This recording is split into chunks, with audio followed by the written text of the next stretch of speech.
Praise the Lord. Isang magandang gabi po sa ating lahat, mga minamahal na mga kapatid. At once again, today is Tuesday. Ito po ang ating JCLG Online Bible Study. At ito po inyong lingkod, si Pastor June Cortez from San Pablo City, Laguna. Kamusta na po tayong lahat? I hope and pray na kayo po ay nasa mabuting kalagayan. No? Praise the Lord. At sa gabi po ito, meron tayong bagong series. Series po ito kasi malawak pag-usapan ito eh. No? Ito po ay patungkol sa spiritual warfare and deliverance. Ang objective po natin, kaya ito po ating papaksain para turuan po kayo sa pakikipagbakang spiritual. At kung gamitin kayo ng Panginoon sa deliverance ministry, praise the Lord. No? At kayo po ay magiging daluyan ng pagpapala, daluyan ng pagliligtas ng Panginoon. Kaya praise God at salamat sa Diyos na nagbibigay sa atin ng kapahayagan sa kanyang mga doktrina. Ano? So tuloy-tuloy po tayo. Hello na po sa inyong lahat. Let's pray. Heavenly Father, maraming po salamat sa iyo pong pagpapala sa amin sa gabi ito. Binigyan mo kami sa opportunity to study your words and to be in your presence. Makikinig po kami sa banal na Espiritu sa ituturo mo po sa amin ngayong gabi. Enlighten us. Fill our hearts with the revelation knowledge of your word, Panginoon, even about spiritual warfare and deliverance. Salamat po for anointing us with the anointing of wisdom and revelation. And thank you for healing those who are sick in the name of Jesus. Thank you, Lord. Thank you, Lord. Thank you, Lord. Hallelujah. All glory belongs to Jesus. Lahat po ng nakikinig na may karamdaman, let them all be healed. You said, Lord, in your words, I sent my word and healed them. Because there is power in the word of God to heal the sick, to create miracles for your glory. Salamat po, Panginoon. The things which are impossible with man are all possible with God. Thank you, Lord. Thank you, Lord. And all glory belongs to Jesus. Amen. Amen. Amen. So, salamat din po dito sa awit ni Pastor Luis Boy Baldomaro. Okay. At atin na po i-convert sa Bible, ito pong ating gadget. Alright. So, praise God. At nandito po ang bago series natin, Spiritual Warfare and Deliverance, Part 1. Okay. So, ano po ba itong Spiritual Warfare and Deliverance? Alam nyo, actually, parehong malawak na pag-aralan, dalawang topic almost, actually, dalawang topic po ito eh. Spiritual warfare and deliverance. No? Ang spiritual warfare, iba sa deliverance. Ang spiritual warfare ay spiritual na pakikipagbaka laban sa mga fallen angels, laban sa mga demonyo, laban kay Satanas. No? Yan po spiritual warfare. Ang deliverance naman, diyan natin matututunan how to cast out demons, no? How to discern the spirits, at how to discern kung ano ang attack ng mga demons sa tao. Kasi maraming attack sila if it is a spirit of or kung ito ay demonic oppression, demonic deception, demonic obsession, marami pong classic attack, ano? So, pag-aaralan po natin lahat yan. Nito mga nakaraang taon, nag-series na rin po ako about spiritual warfare, no?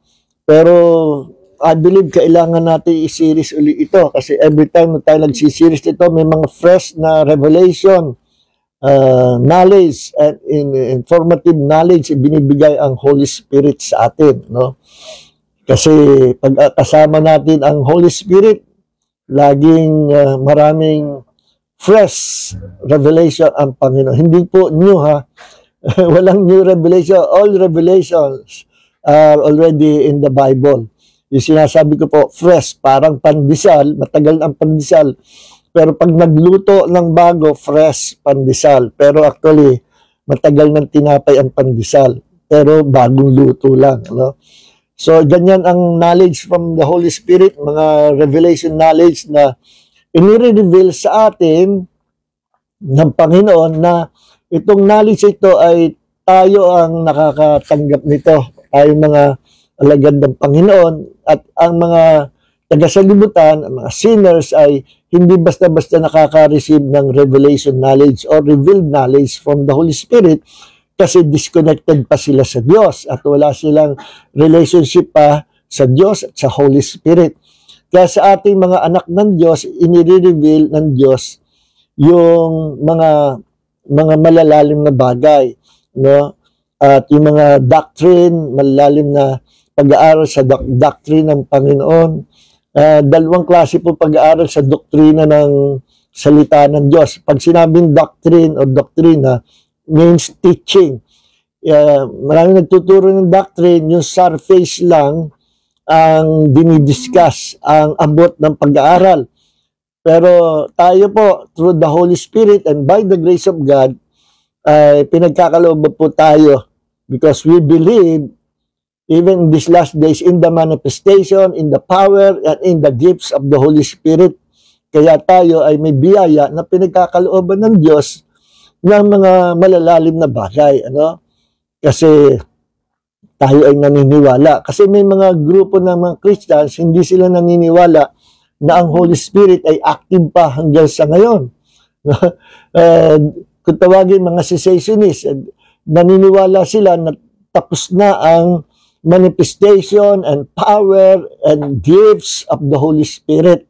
No? Sa kanilang pagkaunawa, parang pagdating sa kapangyarihan ng Diyos, tapos na at wala nang ginagawa ang Diyos.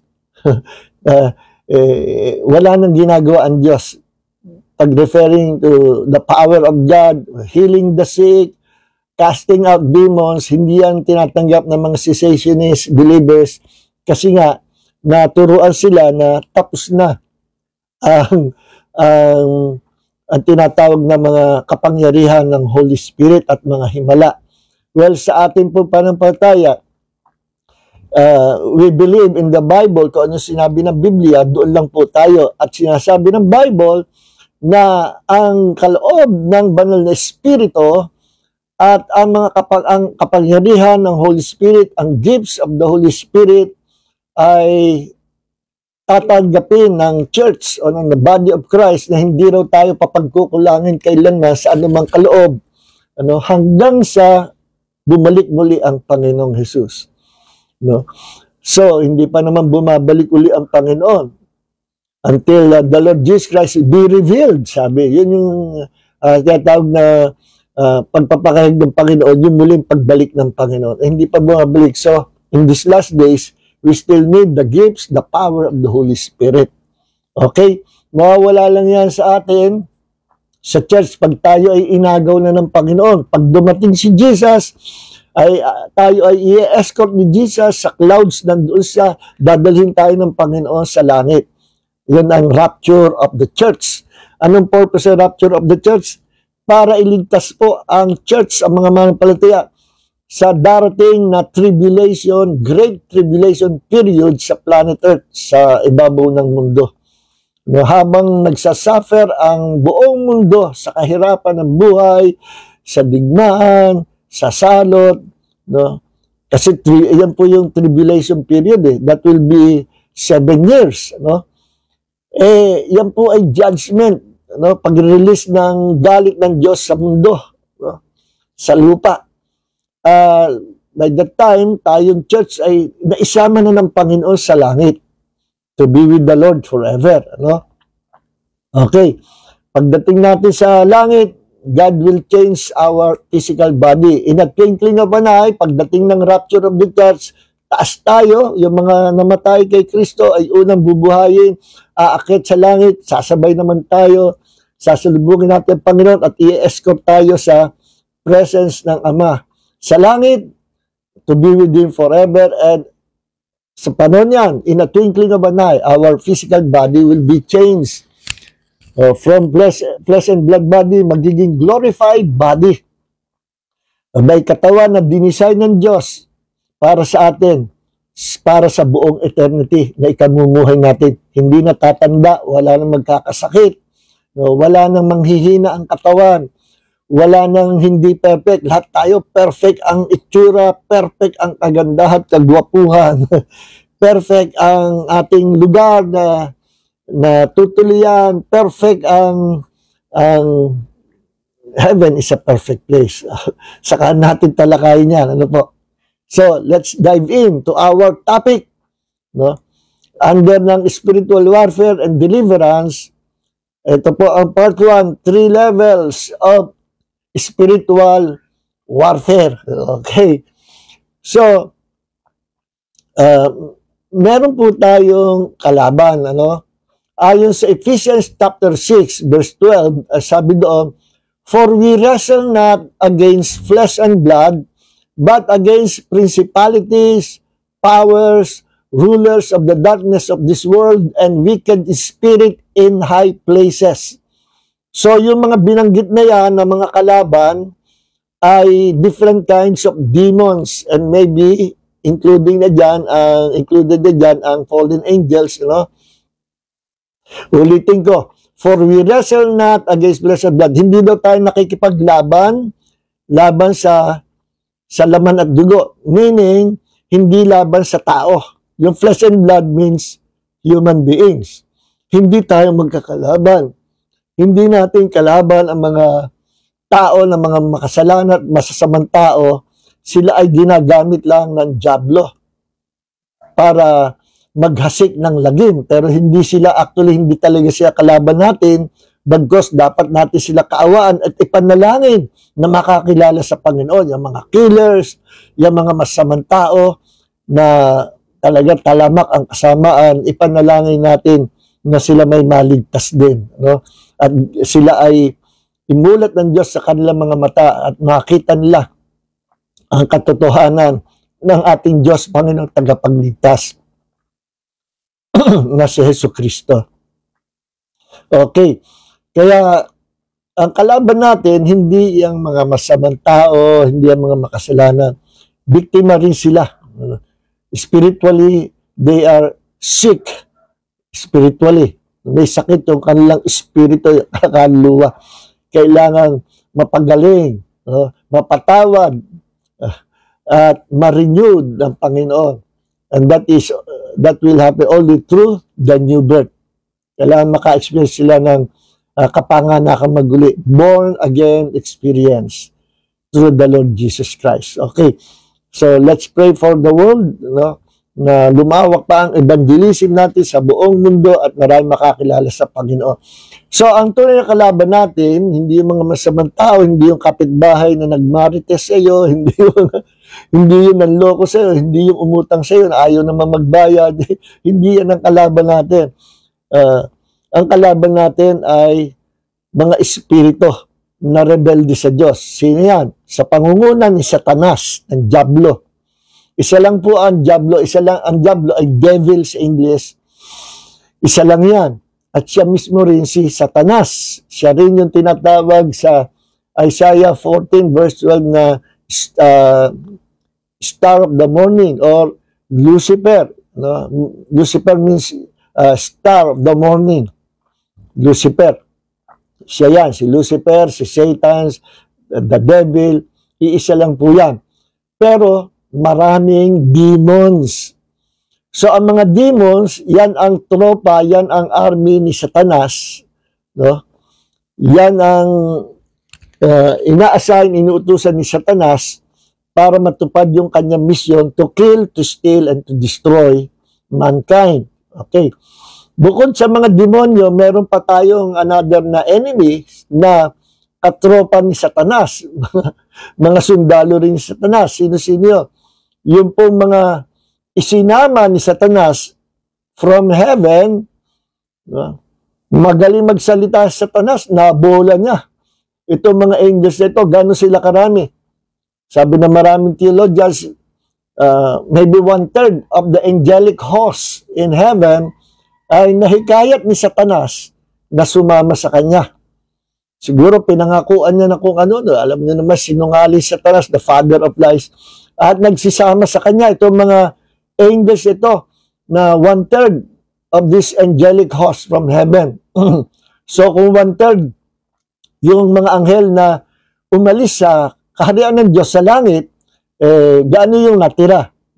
Natira, good news pa rin. Mas marami pa rin yung natira, 2/3. At pinaniniwalaan na itong mga angels na ito na bumagsak sa kasalanan, nagsisama kay Satanas, pinaniniwalaan na sila po ay kaya madaling nahikayat ni Satanas ay nasa under ng supervision, under authority of the devil, under authority of Satan. Kasi bakit? Kasi bago magkasala si Satanas, meron po siya mataas na kapangyarihan at may mataas siyang title, may mataas siyang ministry in heaven, no? Siya po ay actually tinawag siya sa Ezekiel at maging sa Isaiah chapter 14 verse 12 pababa na cherub, anointed cherub. So there are many different kinds of angels, you know. Merong ordinary angel na mukhang tao, walang pakpak. Meron namang cherub. Merong four pairs of wings.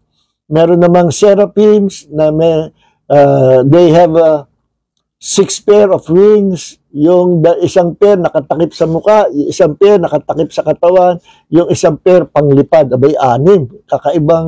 Kakaibang nilalang. Ganyan po, mga kakatwa o kakaibang nilalang ng mga anghel sa langit. Meron mga angels na may angels na pinakita sa Bible na isang angel lang pero 4 na mukha. Ang isa ay mukha ng tao, sa left side ay mukha ng eagle, sa right side ay mukha ng baka, at sa likod ay mukha ng eagle, sa other side ay mukha ng leon, at sa likod ay mukhang baka. Okay. Yan po yung itsura ng mga parang weird tingnan, no? Isang katawan ng angel pero may 4 na mukha. No? May mga spiritual meaning po yan, may mga mahiwagang kapahigan at kahulugan po yan. Some other time na po natin tatalakayin kung ano ang ibig sabihin or prophetic meaning o prophetic message niyan, o ano ang revelation knowledge ang makikita natin nung dinidescribe yung mga ganyang klaseng mga angelic beings, ano? Pala madilim, patay yung spotlight ko. Okay. So maraming klaseng mga spirit beings or angelic beings sa heaven, no? Merong mukhang animals naman, may pakpak, maraming klase sa other type, talakayin po natin. So, yung sinasabi ko lang na 1/3 ng mga angelic hosts from heaven, nakuha ni Satanas yun. No? Nakuha ni Satanas at naisama niya. At pinangakuan niya na sila'y magtatayo ng sariling kingdom, no? Sariling kaharian. Nagsisama sa kanya. At alam nyo, si Satanas at ang mga fallen angels na yun, nagsisama kay Satanas, hindi na makabalik. Isa lang ang kasalanan nila. They rebelled against God Almighty. Pero ang tanong, ba't hindi sila nagsisisi o wala silang desire na bumalik ba sa Panginoon? Wala po silang desire na bumalik at never ni sila ay magre-repent o magsisisi sa kanilang ginawang kasalanan. Why?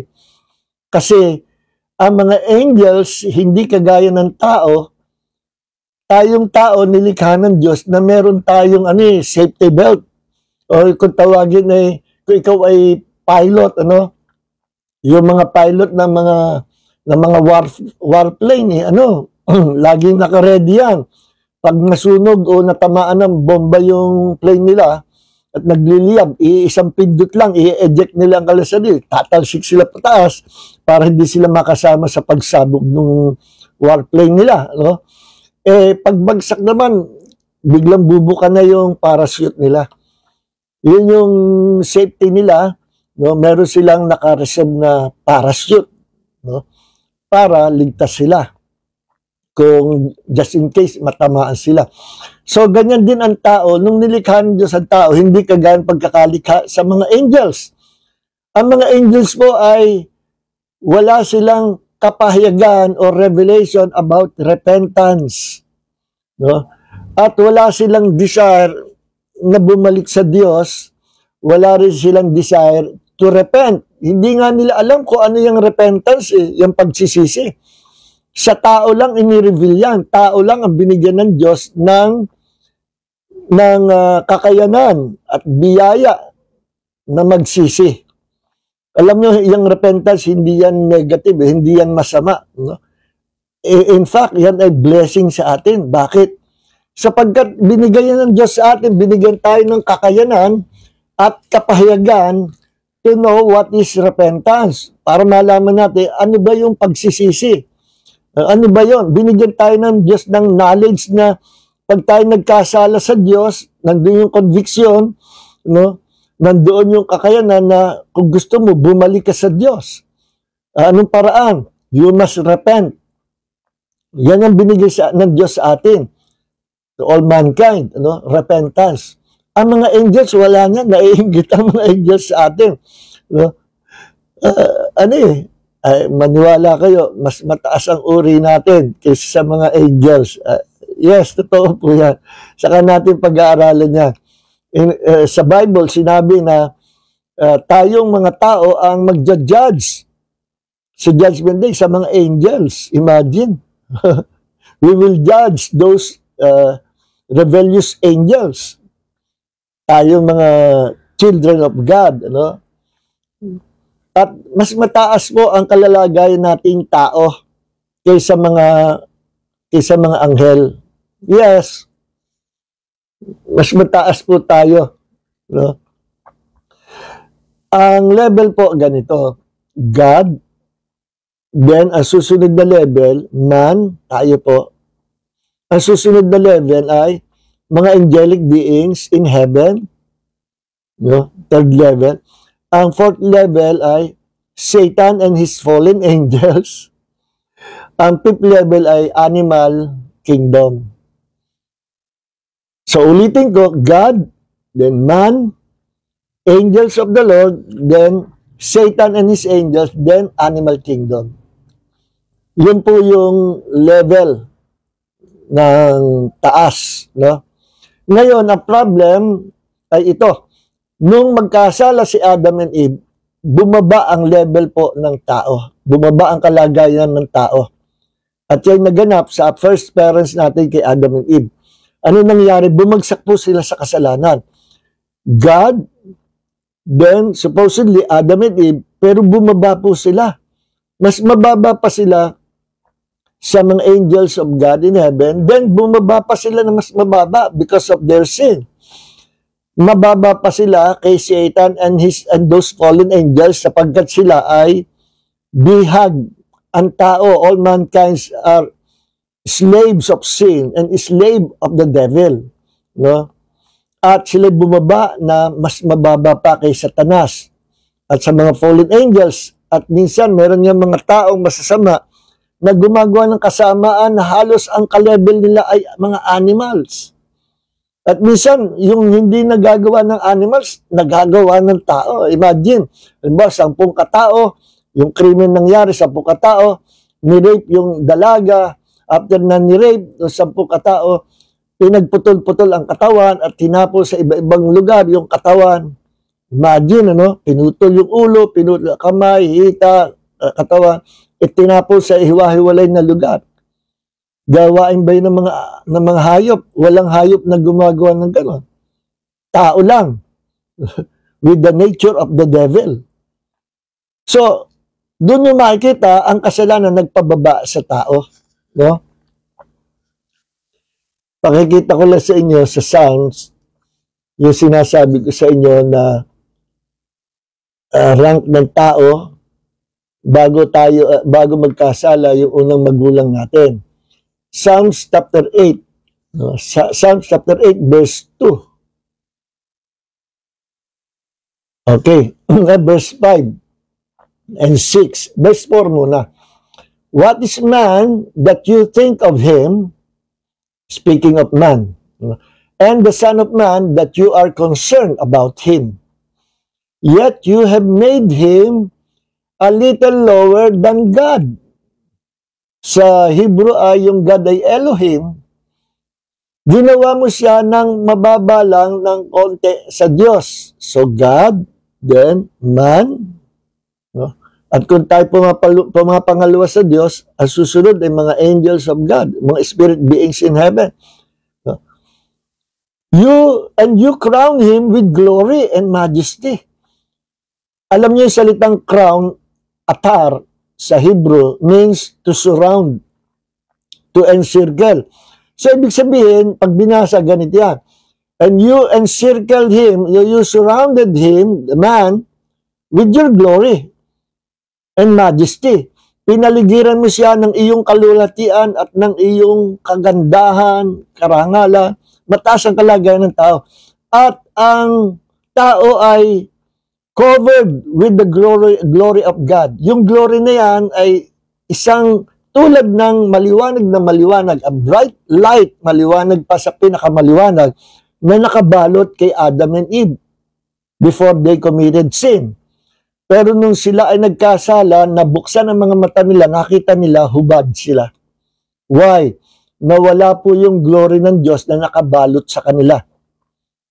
Yung glory na yun, supposedly, ang original dress, original clothing of Adam and Eve. Pero yun po ay naalis, natanggal because of their sin. Kaya ang tao naging hubad. At ginawa ni Adam and Eve, kumuha ng dahon, pinantakip sa kanila, kaso nasisira. Madali masira. Naawa naman ang Diyos, pinaggawa sila ng damit na yari sa animal skin. At yun ang ibinalot sa kanila. Naaway pa rin ang Panginoon kahit nagkasala si Adam and Eve. No? So, simula noon, ang tao natutong magdamit. No? Kaya ang tao may damit. Alam nyo, sa lahat ng creatures ng Diyos, maging sa mga animal kingdoms, sa mga insekto, sa lahat na nilalang ng Diyos, lahat may covering. Lahat may protection sa kanilang katawan for survival. Tingnan nyo nga, ang buaya, makapal ang balat. No? Ang whales and shark, may pantubig, makapal din ang balat niya. Yun ang mga covering niya. Ang mga aso, may buhok. Pag ang aso, marunong ang Diyos eh. Pag ang aso, taga-Alaska, taga bansa na malamig at nagyayelo ang panahon, ang mga aso doon, yung likas na doon pinanganak, doon lumaki, eh malalago ang balahibo. Sila yung may mga makakapal na balahibo. Bakit? Alam ng Diyos na kailangan nila yun sa taglamig. Tingnan nyo sa Pilipinas, anong mga aso dito sa tropical climate, sapagkat saksakan ng init sa atin, ang mga aso kit-kit ang balahibo. No? Tingnan niyo yung mga askal. Minsan nga, siya kainita ng panahon, kamot ng kamot, hanggang sa magsugat, nakalbo na yung mali. Ang ikli ang lilit na nga ng balahibo, nakalbo pa dahil sa sugat at galis. So, dito sa tropical climate, yung mga likas na aso, mga kitkit ang buhok. Kaya kung mag-aalaga kayo, mga malalago ang buhok, no? Eh galing yan sa abroad, mga imported na aso yan. Ganon din ang pusa, mga Persian cat sa mga lugar na malamig. Pagdating dito sa atin, mga pusa, kitkit ng balahibo. Okay, so ang mga ibon may feathers. No? May feathers ang mga ibon. So yun yung mga covering nila. Ang porcupine ba yun? Yung biglang tumatarak na parang karayom yung mga balahibo niya.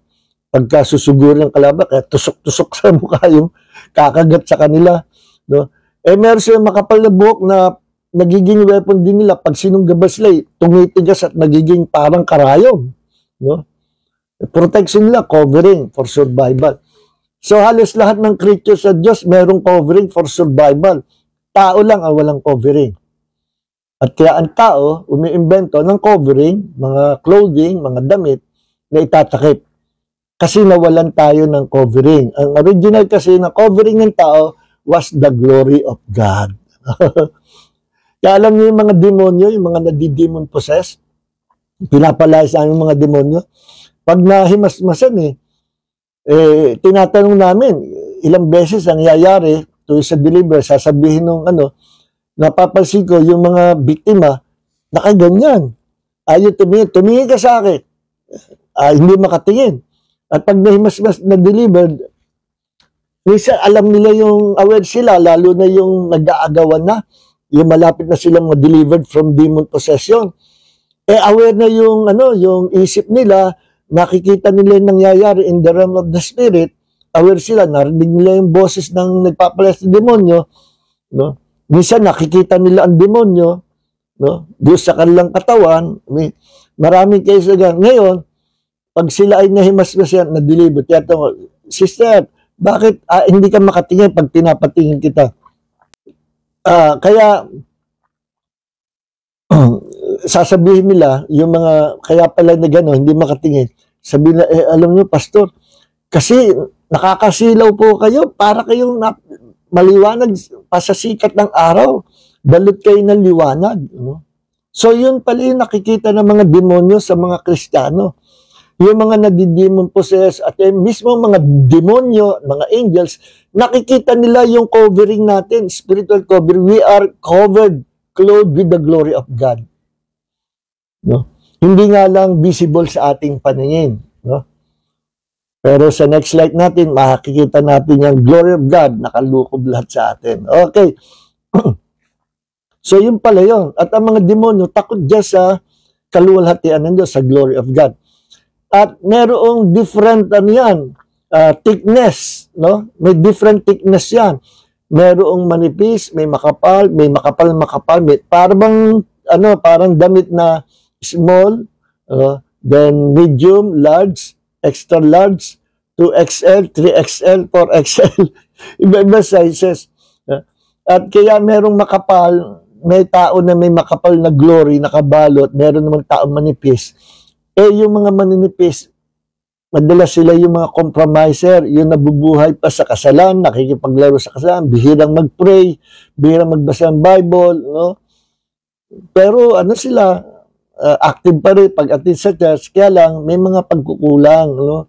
Nakikipag-compromise sa libutan. Kaya anipis-nipis ng nila, ng covering. At yung mga makakapal ang covering, sila yung prayerful, babad sa Word of God, babad sa presence of God. Sila yung sumusunod sa Panginoon. The more you immerse yourself in the presence of God, the more you read the Bible, the more you meditate the Bible, the more you obey the Bible, obey the Word of God, the more the anointing of God, the covering, our covering, or the glory of God that covers us will become thick, will increase in measure, lalaki, tataba ng tataba ng tataba. Nakalukob tayo. At yan yung covering ng unang magulang natin. Kaya sabi dito sa Psalms chapter 8 verse 2 ay Psalms chapter 8 verse 5. And you have made him a little lower than God, and you crowned him with glory and majesty. Yan po kalagay ni Adam and Eve before they committed high treason, before they committed sin. You have him rule over the works of your hands. You have put everything under his feet, all sheep and oxen, and also animals of the field, the birds of the sky, and the fish of the sea, whatever passes through the paths of the seas. No? Iyan, binigay daw sa tao ang kapamalaan sa mga hayop, kapamalaan sa mundong ito. Kaya likas, may authority ang tao. Authority given by God and trusted by God. At yan yung kay Adam and Eve. Pero, sumama sila kay Satanas eh. Kaya lahat ng tao na pinanganak ni Adam and Eve, sapagkat lahat tayo galing dyan, sa unang magulang natin, lahat, all of us became sinners because we inherited the fallen nature, we inherited the sinful nature of our first parents, Adam and Eve. We inherited their blood, their DNA. DNA ni Adam and Eve ay DNA din ng dugo natin, dugong makasalanan. But I believe with all my heart, once isang tao na born again, ang DNA niya nagbabago na. From the DNA of Adam and Eve, nagkaroon tayo ngayon ng DNA of the last Adam. Walang iba kundi si Jesus Christ, the last Adam. Okay. So, we have the DNA, the blood of Adam, of the blood of our Lord Jesus Christ. Yung sinful blood ni Adam and Eve, inalis na sa atin kasi na-born again tayo. We have now the divine nature of God dwelling in us, and it's also in our blood, flowing in our blood. The life of God is flowing in our whole being. Yeah, praise God. At nire-restore ng Diyos, binabalik yung original covering natin. Okay? So, kita nyo yung taas ng kalagayan ng tao.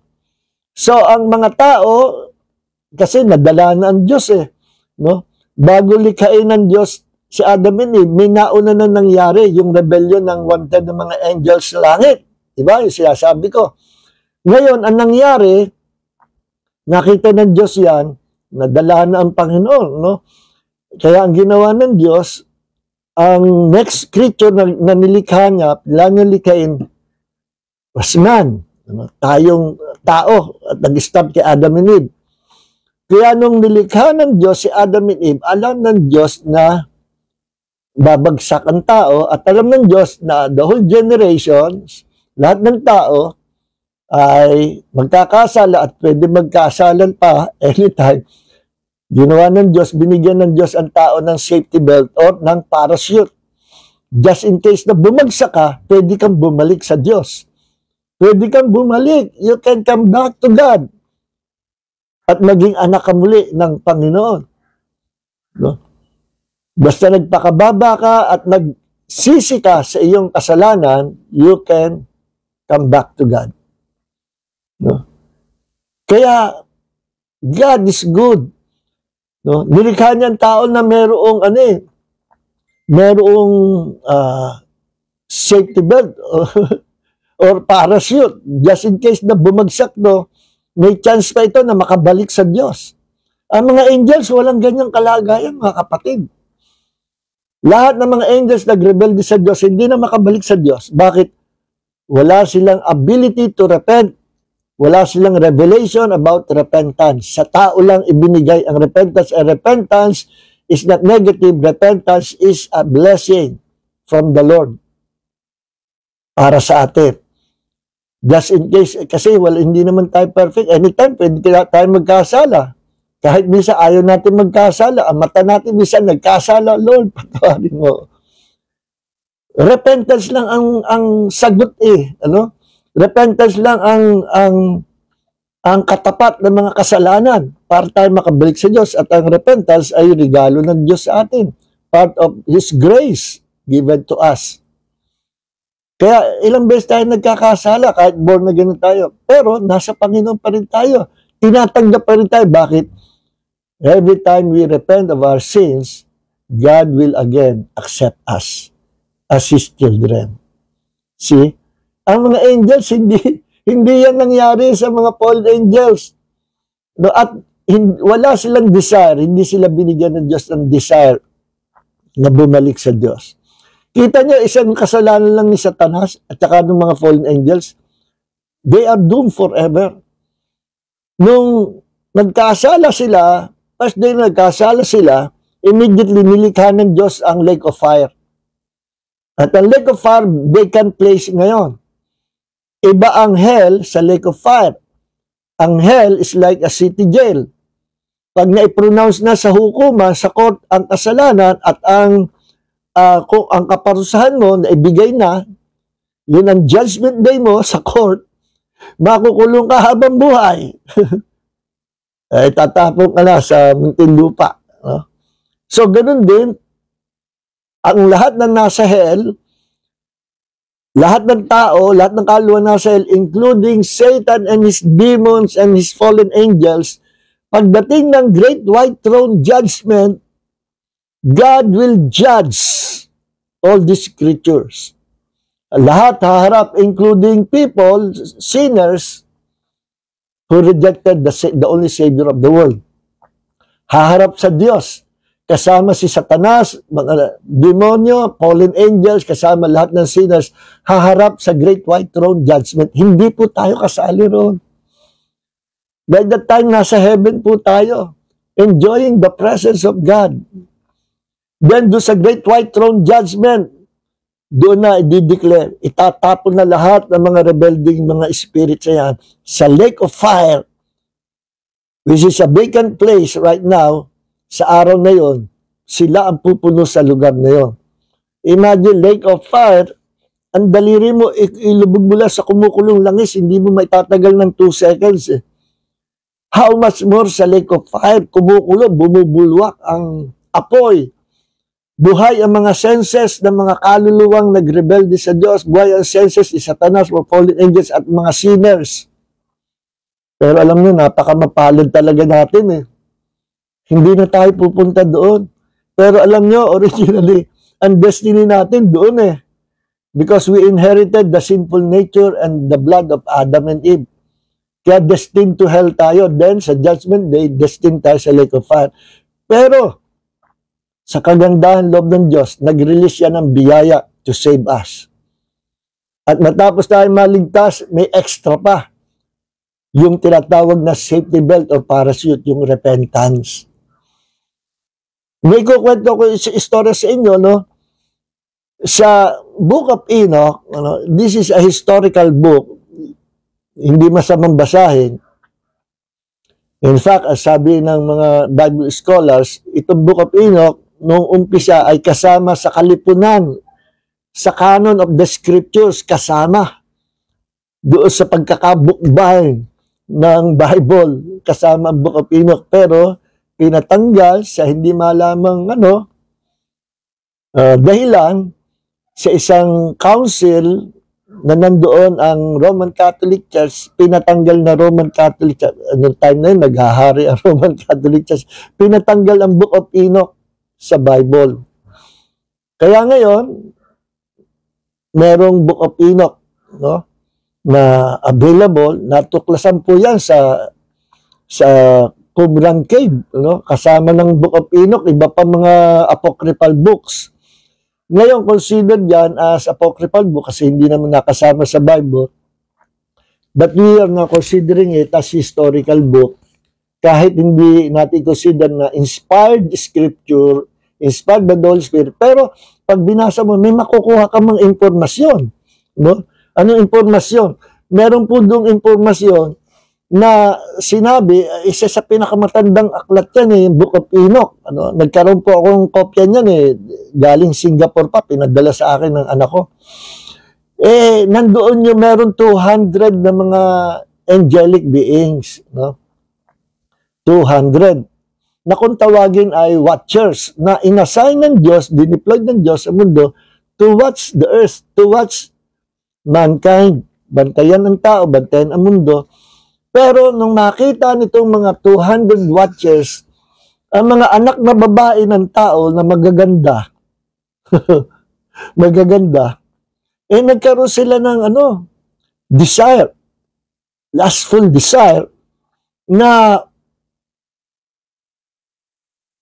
sumama o makipamaya na kasama ng mga tao, ng mga babae. At meron yung isa sa mga leader ng kasalanan sa 200 fallen angels yun,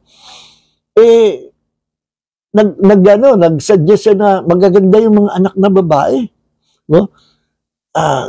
Asawahin natin. No? Sabi ng iba, pwede. Sabi ng leader nila, pero gawin natin, pero sa isang kondisyon, lahat tayo, sama-sama sa kasalanan ito.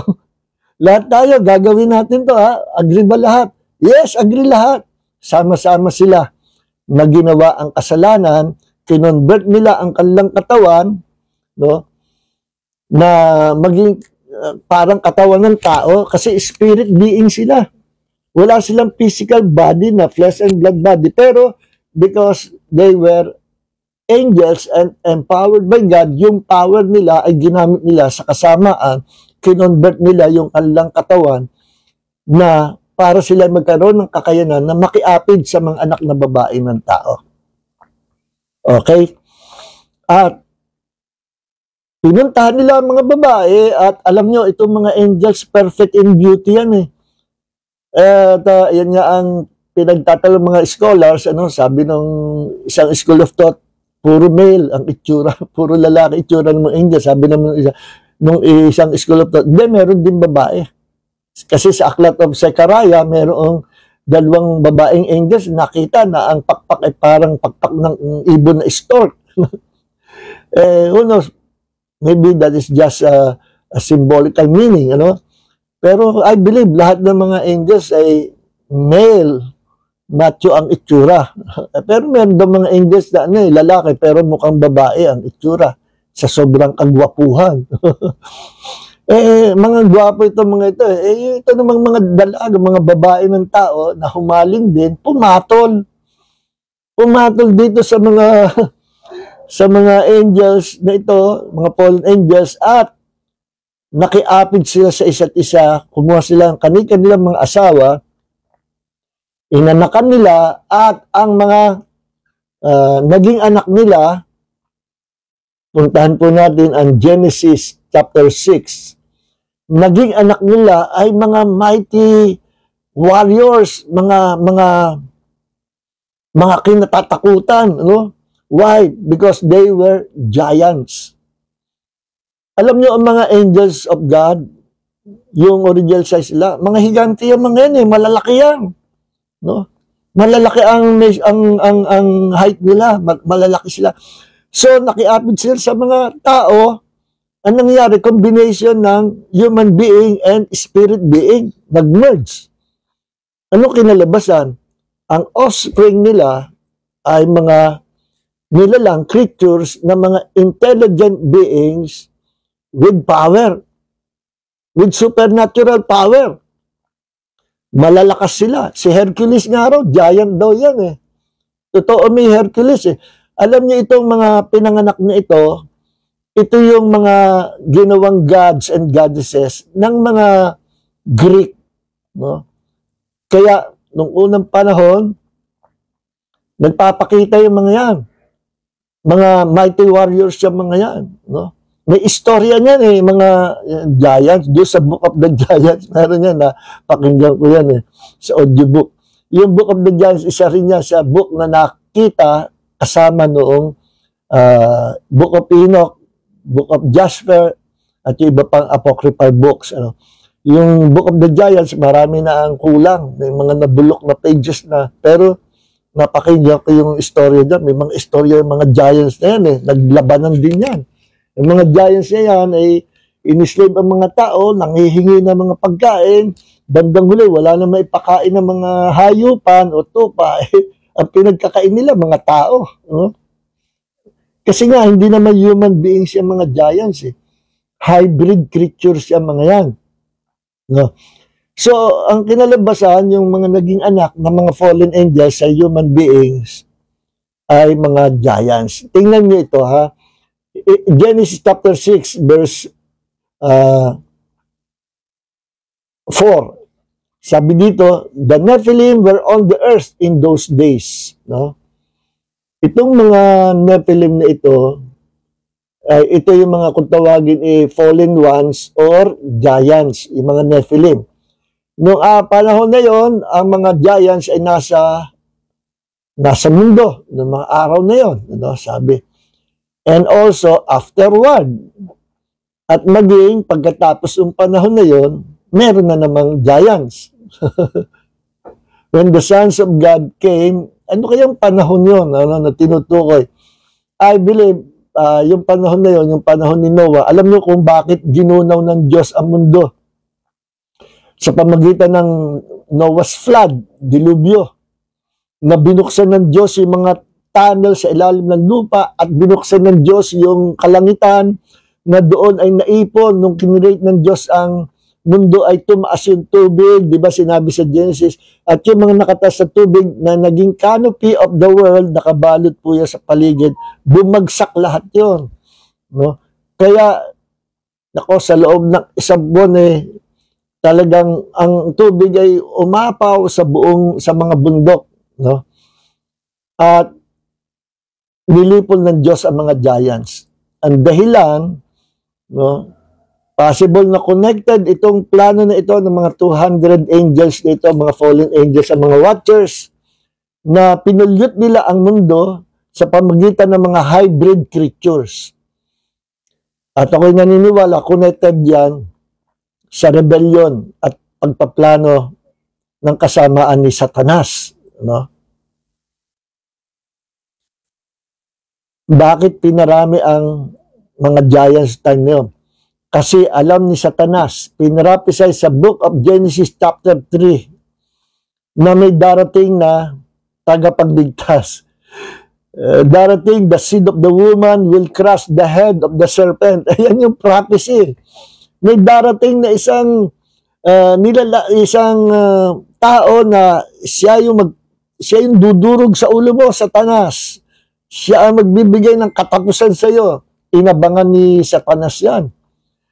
At yan manggagaling, yung tao na yan manggagaling sa tao rin. No? Sino yung tao na yan? Hindi niya kilala. Kaya lahat na nagiging man of God noong time na yon, napagkakamalan ni Satanas na siguro ito yung dudurog sa aking kaharian o sa aking kapamalaan. No? Kada may susulpot na prophet, pinapatay ni Satanas. Basta merong godly man o man of God, pinapatay ni Satanas. I believe na may duda si Satanas. Baka ito yung dudurog sa ulo ko, itatalo sa akin one of these days. Inabangan yan. Dumating si Noah, hindi pala si Noah, namatay. Sa katandaan. Dumating si Abraham, hindi pala si Abraham, namatay sa katandaan. Then dumating yung iba-ibang mga lingkod ng Diyos. Dumating si Moses, hindi pala si Moses. Then dumating ang panahon, after ilang libong taon, pinanganak si Jesus, no? Hindi pa rin kilala ni Satanas until nung si Jesus ay bumaba sa Jordan River at nagpabaptize kay John the Baptist at sabi, bautismohan mo ako bilang pagganap natin sa katuwiran. Nung binaptize yan, nabuksan ang langit, lumabas ang Holy Spirit, nakawangis ng kalapati at bumaba, nanahan kay Jesus at ang tinig ng Ama ay napakinggan sa langit, "This is my beloved Son in whom I am well pleased." At ako'y naniniwala sapagkat si Satanas nakakarinig in the realm of the Spirit, napakinggan niya yan. Nung napakinggan yan, ito pala ang ipinangako na magiging makakalabang ko, nadudurog ng ulo ko. At immediately from that time on, hindi na hiniwalayan ni Satanas si Jesus hanggang sa naipapako na sa krus. At akala niya, talunan ang Diyos, talunan ang tagapagligtas, talunan si Jesus nung naipapako niya sa krus. Hindi niya alam, the cross of Jesus was a bait. A bait, paing. Kumbaga sa isda, papaingan mo yung hook, lalagyan mo ng bulate o kapirasong laman ng isda, then ihulog mo sa tubig, kakagatin ng isda yung paing, tuhog ang lalamunan niya. At yun, ang cross ni Jesus, kinagat ni Satanas, tuhog si Satanas. Hindi niya alam na yung sacrifice ni Jesus sa cross, ang gigiba sa kaharian ni Satanas, ang dudurog sa kanyang kapangyarihan, at ang magtatapon kay Satanas at sa kanyang hukbo sa lake of fire forever, doon sila. At yan dahil sa ang Diyos ay nagtagumpay through the Lord Jesus Christ, and that is through the cross of Jesus. Akala niya talo na ang Diyos. So, ganda ng istorya, no? So, ngayon, balik tayo dito sa mga dyan. Tingnan niyo ang sabi dito. The Nephilim were on the earth in those days. Maybe nung time ni Noah, no? Then, after ng panahon ni Noah, abay, kung natatandaan nyo, nung pinapunta ng Panginoon si Moses at nagpadala ng 12 tiktik, ano, para tiktikan ang promised land, nakita nila, there were giants in the promised land. Ang dami nilang higante, nakakalabanin, natakot yung 10 spies, ang nanampalataya at matapang si Joshua at si Caleb, tandaan nyo. No? At yung time na yun, mapapansin nyo, meron na naman giants, saan galing yun? No, saka natin pag-aralan nyo kung saan galing nyo. Kaya sabi do, the Nephilim were on the earth in those days, no, before the flood, and also after the flood. No? When the sons of God came into the daughters of mankind, ito na, inistorya na, nung ang mga, pag sinabi sons of God, ito po yung mga angels, ano? Sa Old Testament, pag sinabi sons of God, referring to angels lagi. The sons of God came into the daughters of mankind, and they bore children to them. Those were the mighty men who were of old. No? Men of renown. No? Ito yung mga mighty warriors, mga giants, mga heroes ng panahon na yon, at mga kinatatakutan dahil maraming mga giants, mga salbahe talaga. No? Then the Lord saw that the wickedness of mankind was great on the earth. No, eto na, inusgan na. Matapos na binanggit yung may Nephilim, may giants sa una pa. And afterward, pagkatapos doon, ano, meron na naman giants. Kinuwento. Then, bumalik ang Diyos sa pagkukwento doon sa, eto na, i-judge na ang mundo. Through Noah's flood. Okay. So, itong mga giants dito, yung mga first batch na giants ay sobrang lalaki. Alam nyo ang size, according to the Book of Enoch, 3,000 elms. Na pag kinonvert natin sa kilometers or sa miles, ay 3 kilometers ang size ng isang giant. 3 kilometers. At maybe yun ang isang dahilan kung bakit na hindi naniwala ang Roman Catholic Church na sa Book of Enoch, kaya pinatanggal. Possible, sa palagay ko lang. Baka nabasa nyo yung 3,000 elms. Napaka-imposible naman ito. Maging nung mga time na yun, pati yun nung panahon ng Reformation, hindi sila naniniwala sa sinabi ng Book of Enoch na 3,000 elms ang laki ng giants. 3 kilometro yun. Meron akong chart na habang tumatagal ang mundo, tumatagal ang panahon, yung mga nagsulputan ng giants, palit ng palit ang sizes. Meron akong chart nga na nakuha. Pero yung unang batch ay malaki talaga. Ngayon, meron mga tao na pinag-aaralan yung mga bato, no?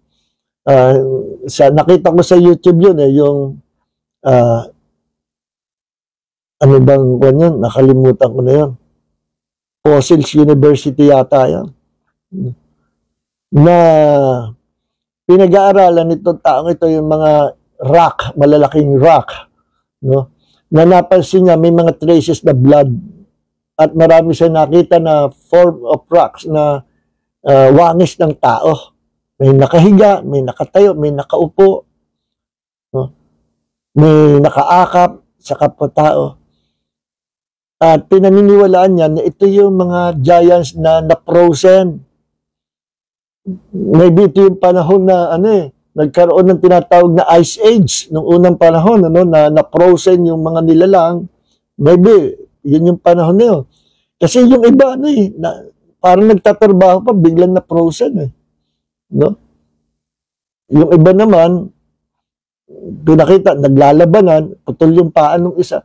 Mga bundok po yan, na korting tao. At marami rin mga giants na mga crocodile na island, pagong na island, no? Pagong, parang pawikang pagong na island, pero island, korting hayop. Merong bato na, malaking bato na korting elepante. So, makasibol, sabi nung mama na nag-investigate, nag-aral niyan may mga traces ng blood At sabi niya, mga bato ito ay mga laman ng mga giants unang panahon na preserve, bunga ng alat ng dagat o alat ng dagat at lamig ng panahon na preserve at naging mud fossils. No? Mud fossils. Parang putik na fossils pero mga katawan yun ng mga giants at mga higanting anak ng fallen angels at higanting mga animals, mga creatures ng unang panahon. Bukod dyan, ang itong 200 na rebellious angels ito, kung tawagin watchers, ay sabi sa Book of Enoch na nag-experiment sila, no? Yung hindi lang sila sa tao nagkasala, kundi magi sa mga animals. Sabi ng mga Bible scholars, possible yung kasalanan sa mga animals ay yung tiyatag na bestiality, no? Nakiapid sila sa mga animals at in-experiment nila, tiningnan nila kung ano magiging breed, magiging anak, itsura ng magiging anak nila. Kaya noon, ang daming mga creatures, na mga giants na half human, half animals. Merong half fish, half human being. Merong half goat, half human. Half horse, half human. Ano? Laging mga, half human, half animals. Mga creatures ito. Then, minsan nga, minsan meron ding, half bird ang muka. Human being ang yung mga alien na mga puti, na malaki ang ulo, na malaki ang mata, na ang wangis lang, wala lang, basta korting puti, tao na gano'n, mga alien daw yun. Ano yan, mga demons din. Siguro sila yung hindi dapat ipanganak, na dapat na i-abort, pero because they had power, na mabigyan ng, ng buhay yon sa pamagitan kapangyarihan na tinaglay nila noon, hanggang sa dinala na sa kanilang pagrebelde, nagawa nilang na produce silang offspring na nabubuhay. Then later on, nung dumating ang judgment ng Diyos, through Noah's flood, nalipol lahat yan. Kaya yung mga creatures na yan, nakita yan ng unang panahon, ng mga unang tao, ng mga Greeks at mga different places, nakita nila yan at ginawa nila mga rebulto, ginawa nilang gods and goddesses at sa kanila yung mythology sa Greek, sa atin sa English pinag-aaralan yan na high school. Hindi mythology sa kanila. Pag sila tinan mo, ito ba mythology? Hindi naman totoo ito. Hindi, totoo yan. Sabi ng aming mga ninuno, nagpakita sa kanila yan noong unang panahon. Sa kanila talaga naniniwala sila, yung mga creatures na yan, totoo. Totoo naman talaga na yan, mga nabuhay yan noong unang panahon. At may mga prevalent archaeological research, may mga nahukay na mga sculpture or mga drawing na may mga giants noong unang panahon. Minsan ay half human, half animals.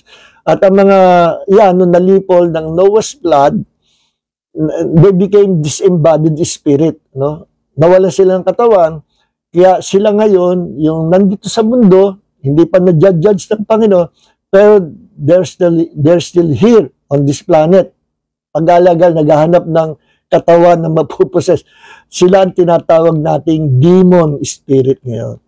Kaya mga demons, hindi kagaya ng tao, standard ang itsura ng tao, dalawa kamay, dalawa pa, isang ulo, magaganda ang tao. Ang mga demons, pangit. Mukhang monster sila. Ang mga kamay, isang kamay, maikli. Ang isang kamay, mahaba. Meron 3 ang kamay. Meron naman na ang paa ay baligtad. Meron naman awkward kung lumakad. Kaya naiingit sila sa tao, magaganda tao. Sila ang papangit nila. At merong manubgad na nakita niya in a vision, nakarating siya sa spirit world, na kinaroroonan ng mga demons, nakita nila na ang papangit ng mga demonyo at merong pinakapangit na demon na kapwa demon takot lumapit. Talaga sobrang ugly talaga daw na nakita niya, nakakadiri ang itsura, nakakatakot, nakakadiri. At nandun lang siya, hindi siya kumikibo. At pati yung kanyang mga kasamahan demonyo, takot lumapit doon. Takot lumapit. sa sobrang pangit. At sabi, nireveal ng Diyos, yung pinakapangit na demons yun ang ini-assign ni Satanas sa mga tao to commit fornication, adultery, at magtanim ng spirit of lust. Yung palang mga pangit na demonyo na yun ang naka-assign doon sa mga nagkakasala ng adultery, fornication, lust, at kung ano-ano pa. So mga kapatid, yan ang pinagmula ng kalaban natin, mga demonyo, no? They were offspring of those fallen angels. No? Ngayon, yung mga fallen angels na yon ay ikinulong. No? Kinulong sila sa tinatawag na kulungan na Tartarus. At hindi po supposedly, tatalakayan natin 3 levels of spiritual warfare, no? Pero hindi natin matala. Next week na lang. Ang natalakay natin ay where do demons come from? No? At tingnan natin sa Jude, chapter 1, verse 6 hanggang 7. Dito po tayo magtatapos. And angels who did not keep their own domain, but abandoned their proper dwelling place. No? Sa ibang translation, may pakahulugan na yung dwelling place, yung kanilang katawan, binago nila, ano? Ini-adapt nila sa mga katawan para makagkaroon sila ng pakikiapid sa mga tao. Okay. At alam nyo nga pala, before I forget, ang naging parusa dito sa mga kababaihan na pumatol sa mga angels, sila po'y naging mga mermaid, sirena. Abay, sabi ko, totoo pala yung mga mermaid. Kaya pala nakikita yung mga spirit ng mga mermaid, mga sirena, ano? Totoo yun. Sila yung mga naging spirit at naging partner sila ng mga demons, ano? Yung mga babaeng pumatol sa mga angels. Ito yung kinahinatnan ng mga rebelling angels ng panahon ni Noah, ni Enoch, no? And the angels who did not keep their own domain but abandoned their proper dwelling place, this he has kept, God kept them, ano? In eternal restraints under darkness for the judgment of the great day. Nakakulong sila doon sa isang lugar na nakabilanggo sila sa kadiliman ngayon na nakareserve sa judgment day. Just as the Sodom and Gomorrah and the cities around them, since they, in the same way as these angels indulge in sexual perversion. Yan ang sinasabi ko. Sexual perversion. Yung katawan nila, ginamit nila, pinerbert nila, ginamit nila para makiapid sa mga human beings. Sexual perversion, kagaya daw ng kasalanan ng Sodom and Gomorrah na puro pakikiapid. Ano? Sexual perversion and went after strange flesh. Yung strange flesh na tinatawag, ito yung katawan nilang binago nila naging strange flesh. At naging flesh nga, mga spirit sila, spirit being, nagkaroon sila katawan na strange flesh na ginamit nilang pakikiapid, kaya nakaproduce sila ng offspring ng mga giants at later on, naging mga demons.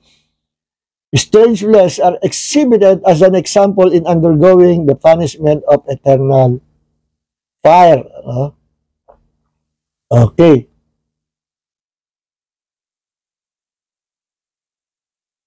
So, yan po yung yung lugar na kanilang kinaroon ng bilangguan nila, kung tawagin ay Tartarus.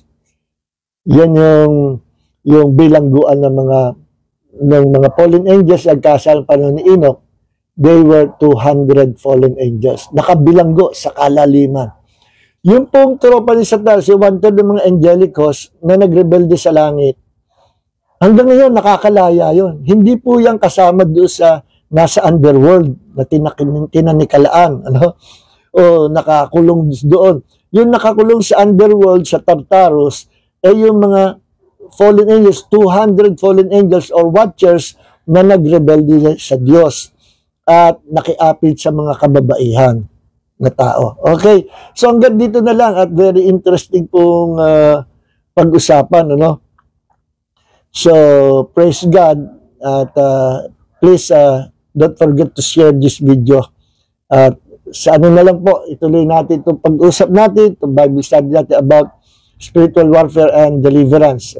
Siguro babaguhin ko ang title nito, yung part 1 ay hindi yung 3 levels of spiritual warfare. kundi where do demons come from. Okay? Pero pwede naman kahit anong unahin dyan. Pero nilid tayong Holy Spirit, unahin ang where do demons come from. So, ito ang part 1. Okay? Heavenly Father, maraming po salamat, Panginoon, sa aming po Bible study at very interesting po ito ang pinag-uusapan patungkol sa reality of these enemies, this demonic spirit, Panginoon. Lord, hindi po kami natatakot sa kanila sapagkat greater is He who is in us than he who is in the world. At kami po pinananahanan ng Banal na Espiritu and we have the authority and power of the name of Jesus. Sila po ay natatakot sa amin at takot sila every time we declare the name, the powerful name of the Lord Jesus Christ. Pagpalain mo, Panginoon, ang mga bawat isa na umattend, dumalo sa Bible study at dalangin namin, ma-share po namin ito sa iba pa mga kapatid, especially sa ibang mga pastors. Maraming po salamat. At sa gabi ito, all glory and honor belongs to our Lord God the Savior, Jesus Christ. And may the grace of Jesus, the love of the Father, and the fellowship of the Holy Spirit be with you all in Jesus' name. Amen. God bless everyone.